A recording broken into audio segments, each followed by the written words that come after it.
Hey there, welcome to my channel. Let's get right into it. This video is for those who are left behind, the parents and the guardians. It's obviously what to expect after I-Day. As many of you know, I have 4 children and I've gone through the I-Day syndrome 4 times. The first time when I dropped my oldest off at the academy, we were all there and we all said goodbye to him. We wished him well. And at that time, I knew that our family life would never be the same. Number 2 was 2 years later. There was less of us there. And it was really a defining moment because now I only had my twin girls left. And then finally, 2 years after that, my twin girls went off to the academy. And all that was left was my wife and I.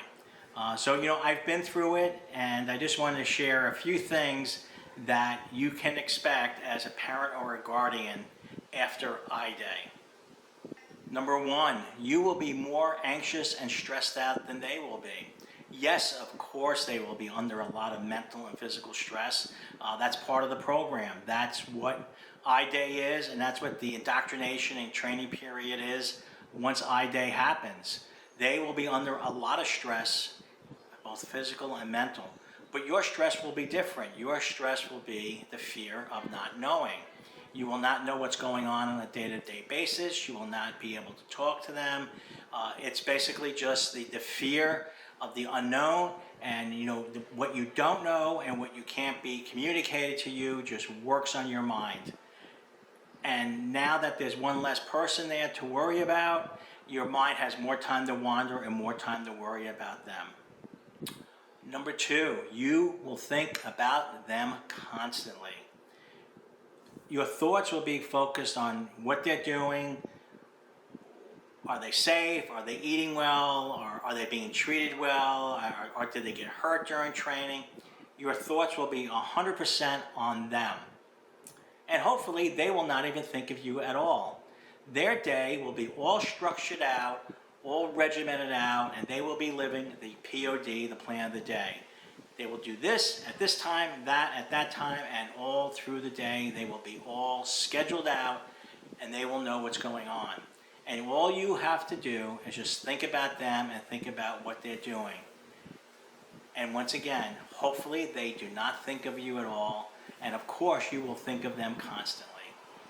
Number 3, you will have a severe case of separation anxiety. Now, most people that go into the academies have just come out of high school, and it's the next step to go to college or the academy. So during their high school years, you were very involved in their life. You knew where they're coming and where they were going.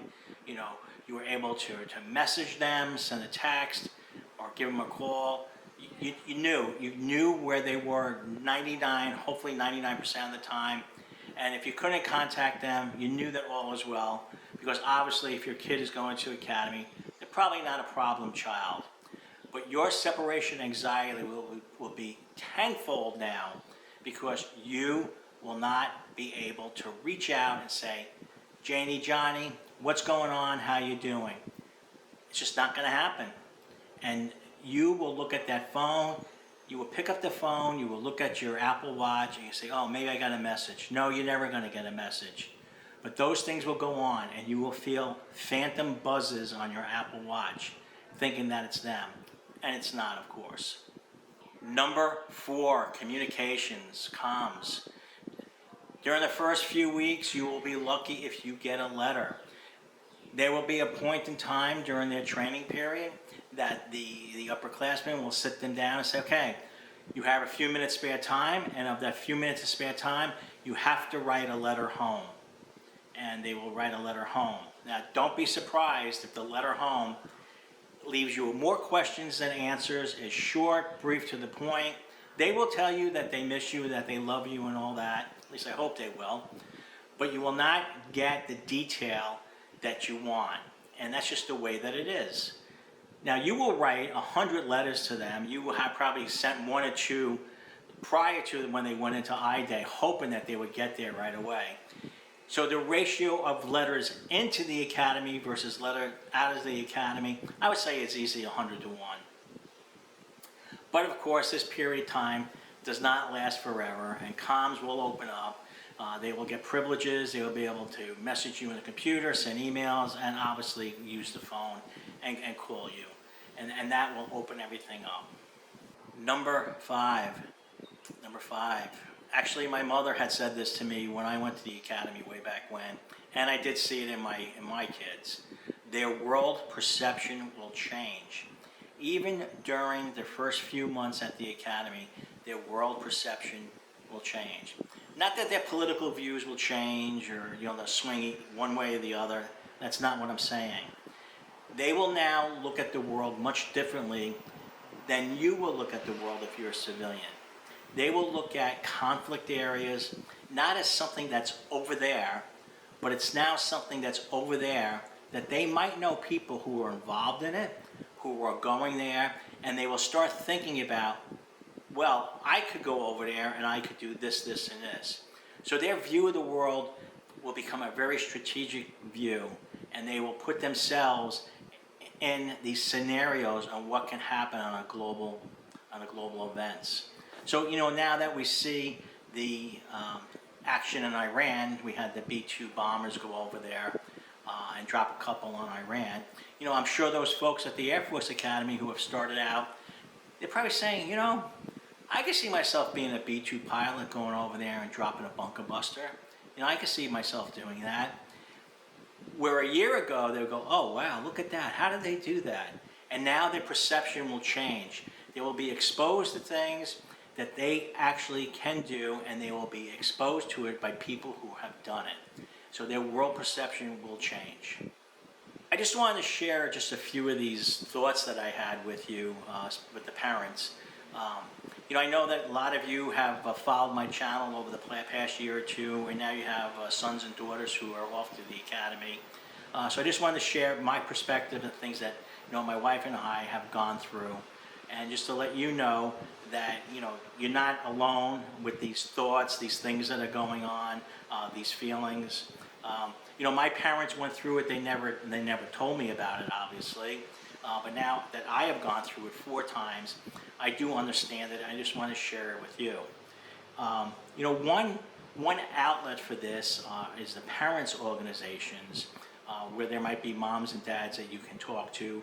Moms and dads of the senior cadets or midshipmen who have a lot of valuable information about life after I-Day, life at the academy. I only caution you on the parents' organizations is that sometimes they turn into a PTA type organization, and some of the parents take on the persona that their kids are so great because they're at an academy. Yeah, well, okay, yes, your kids are great because you're at an academy, but you are not your kids, and you don't have to live vicariously through your kids. So just take all that stuff with a grain of salt. But if you find a parents' organization or a parents' club that provides support, where you can talk to people and have other moms and dads talk to you, definitely reach out to them. But always be aware of stuff that can go on in the background. So I just want to share that with you. So if you guys got in there, if your sons and daughters got in and they went through I-Day, congratulations. And now the adventure begins. I wish you all well. And for those who are looking forward to I-Day, keep tuned to this channel. I will be posting videos consistently for your use. And don't be afraid to go back and look at the videos about getting nominations and appointments. That stuff is evergreen content. It means it's not dated and it doesn't get old. So go back and look at that. There is a lot of good stuff there that can help you going forward this year if you're seeking a nomination and an appointment for the class of 2030. So good luck and bye now.